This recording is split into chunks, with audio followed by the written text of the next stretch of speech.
One of the biggest stories of the week was the Academic Staff Union of Universities calling off its 8-month-old strike on Friday. That's 8 months of lots of intrigues, accusations, counter-accusations, court cases and rulings, various committee and tripartite meetings. In fact, at some point it looked like this might drag until next year. But then ASUU finally gave in and suspended the strike. Well, what's exactly playing out behind the scenes, really? What was agreed to? Is this the end of university strikes in Nigeria? We're just postponing the evil days, as they say. Well, these are major questions begging for answers tonight on the program. And that's exactly what we'll be doing on the program tonight. Well, we're joined by the National President of the Academic Staff Union of Universities, Professor Emmanuel Sodeke, who joins us from Umuahia in Abia State virtually this evening. Thank you, Professor Sodeke, for joining us on the program tonight. Thank you for inviting me. Well, having taken effect from 12:01 on Friday, according to the communique that ASUU put out, can you confirm, just to be clear, that indeed lecturers are back to our public universities now? Well, our own is that we have suspended the strike. Hopefully that the government will do the needful. And by tomorrow, hopefully the lecturers, if the universities are open, lecturers will go back to work. Well, it's one thing to resume. By the way, I've noted the other side, which you talked about. We'll explore it, definitely. But it's one thing to resume. It's another thing to resume with joy and maybe some level of satisfaction. So for you lecturers, are you happy to resume lectures tomorrow?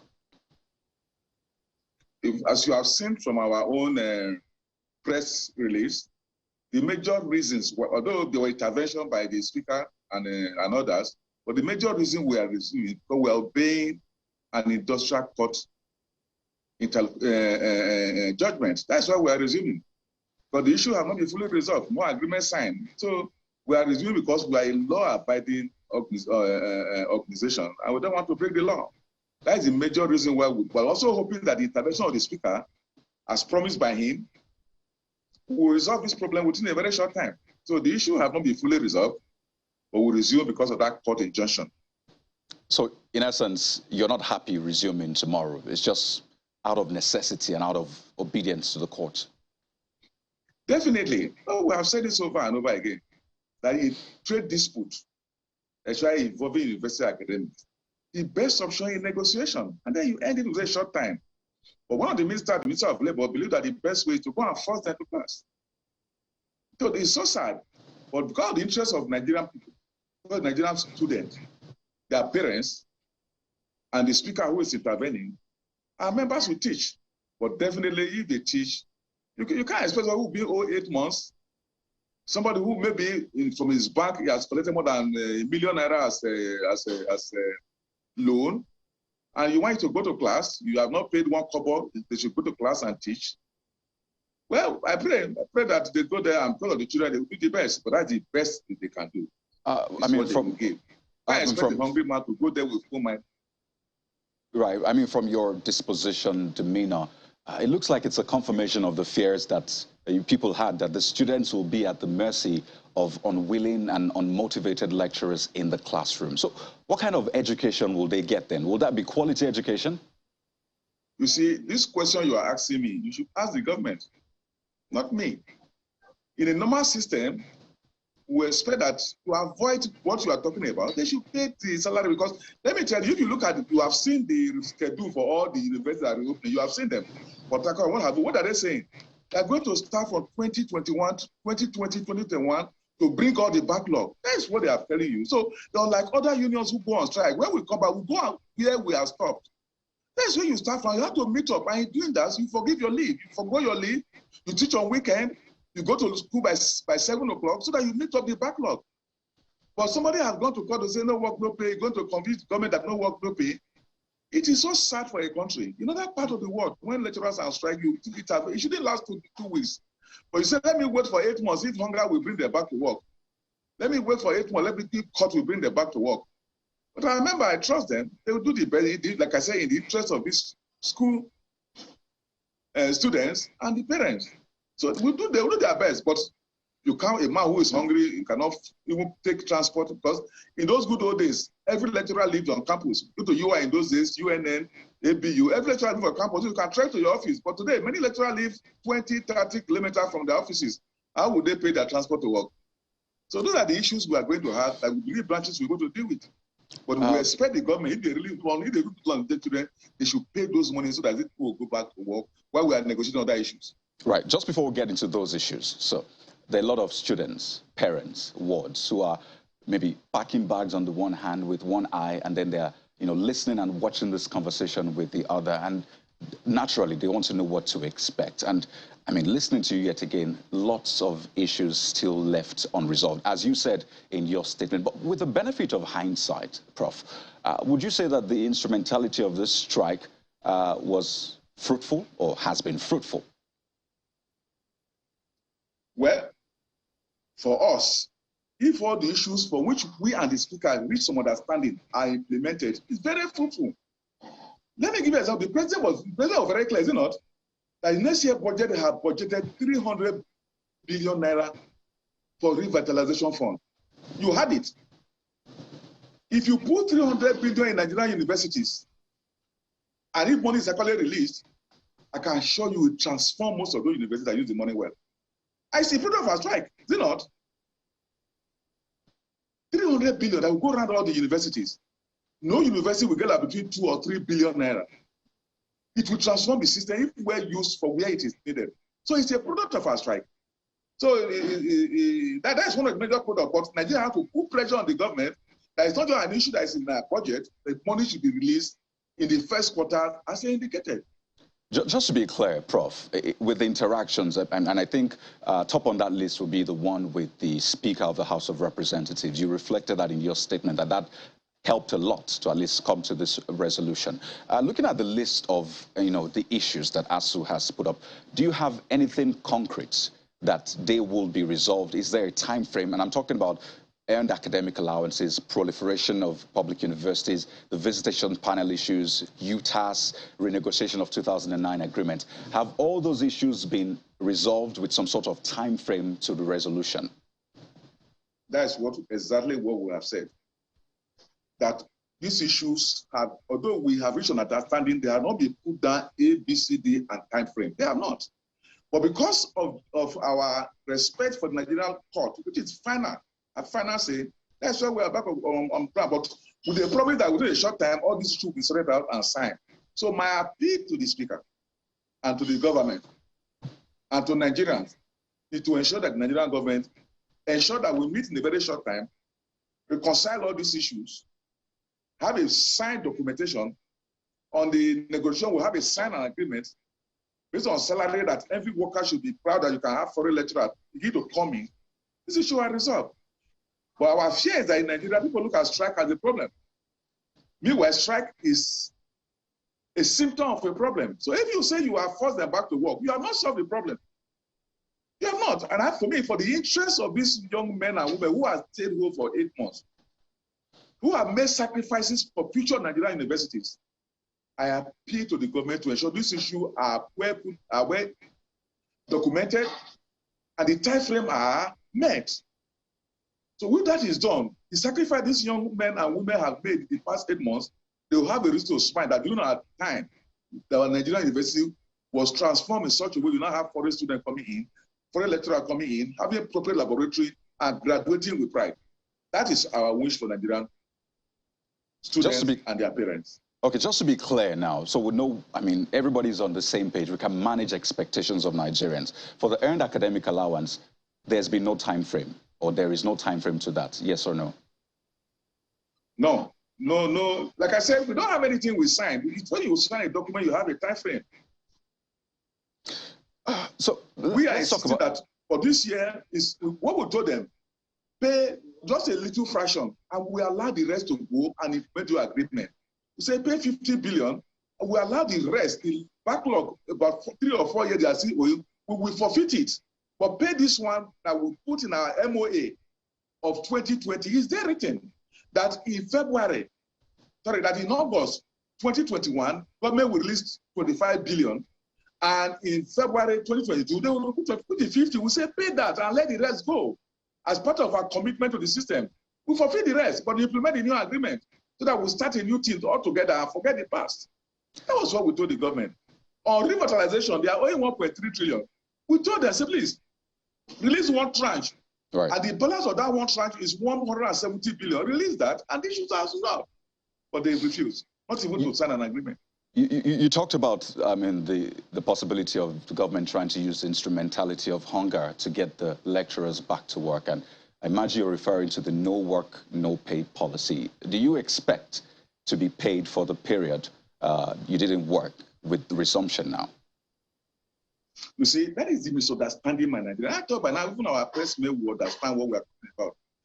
Do we resume tomorrow? And I remember we insist that university should start 2022, 2023. And all the other ones that we have done that we're going to start from behind, we should allow go.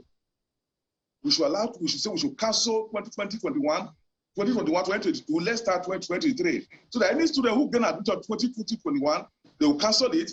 21, 22 is they cancel it. Students who are already final year exam in 2021, 22, they should cancel it. Do we insist that we should start a new session? Let me tell you, you can ask any lecturer, and I saw one today, very senior colleague, who indicated this. I have not gone on leave for the past 15 years. Because I had to sacrifice my leave and my holiday for those videos for which we are on strike. And that is what every lecturer have done. So lecturing is unlike other professions. Wherever you stop when you want to strike is where you are going to start from. So do we fulfill those one?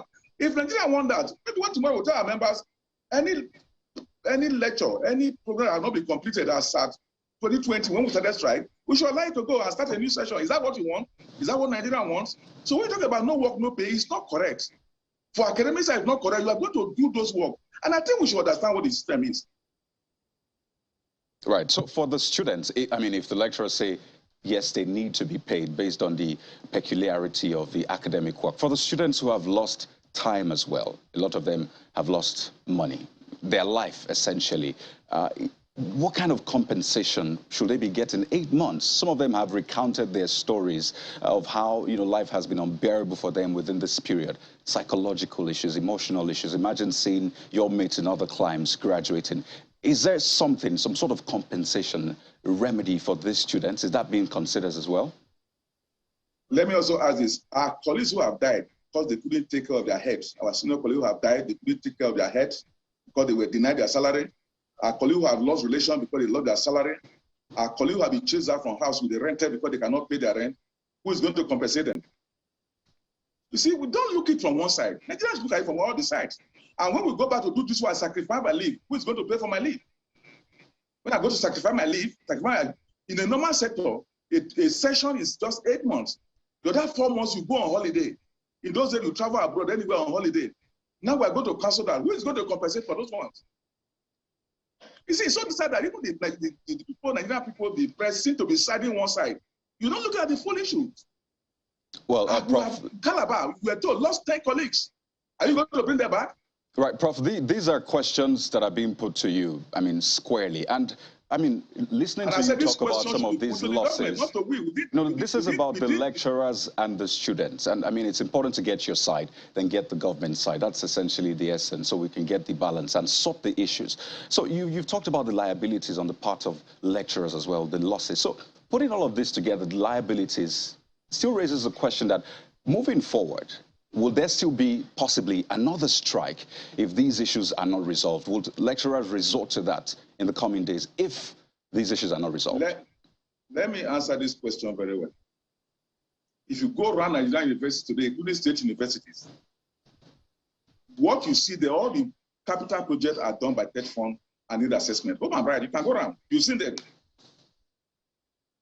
Our colleagues suffered to get those things done. Our people suffered in 1992. The president then, Atahiru Jega, was jailed, was locked up, was arrested. Our colleagues were arrested. I even tried in court, and they won. And they gained those things for the system. If those things were not there, would you have university today?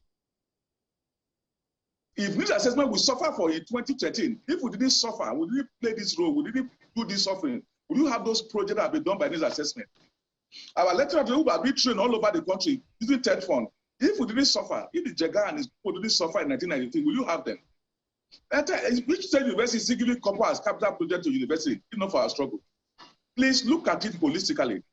Remove ASUU for the state today. I can tell you in the next 1 or 2 years, our universities will be like public primary and secondary schools. So where nobody want to send their children there. So what we are doing, we are paying extreme sacrifices to ensure that the system works. So we should not be looked as if we are the problem.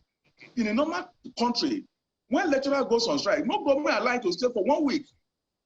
But here they left. I can tell you, apart from the meeting we had with the speaker, in the past 6 months, none of the government officials have met with it officially.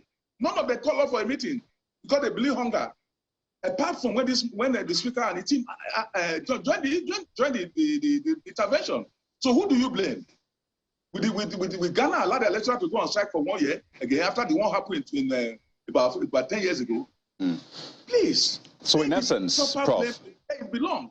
Right. I mean, this is not about us putting blames. It's about asking the questions, getting the answers out there for those in power, those who are meant to do things to ensure they are done. So in essence, you're saying there is really no guarantee that ASUU will not consider strike in the future if these issues are not resolved. Please, what we should be saying, tell the government to do the needful, and there will not be strike. In Ghana, when they learned their lesson, when the lecturer went on strike for more than a year, Ghana now give between 16 and 20% of their budget to education. In South Africa, they give 20% of their budget. When they value education, they knew what happened. But here, what do we give? Last year was 5.9, the lowest in the whole world. So any day we start prioritizing, ensure that our university becomes universal institution, there will not be strike. Strike, like I say, is a symptom. It's not a problem. Sort out the problem, and there will not be actual strikes. Right.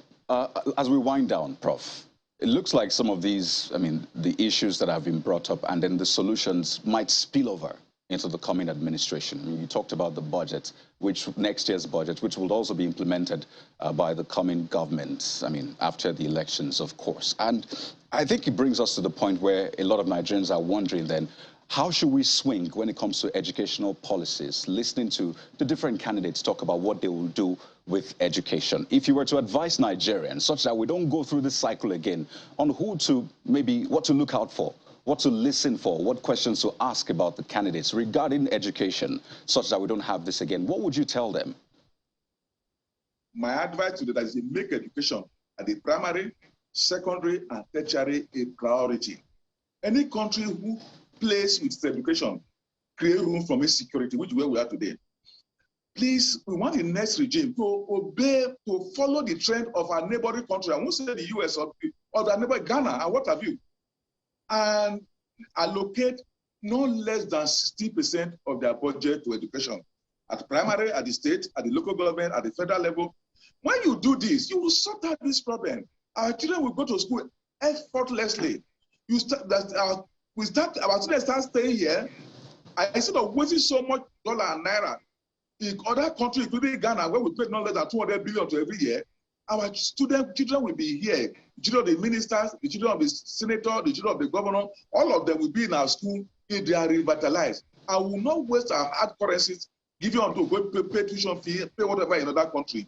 That the next government should take education as priority. As a giant of Africa, as we call ourselves, we expect other countries, as they were doing in the 70s, 80s, to come to school in Nigeria, not to run to Ghana, to Benin, to Togo, to Niger.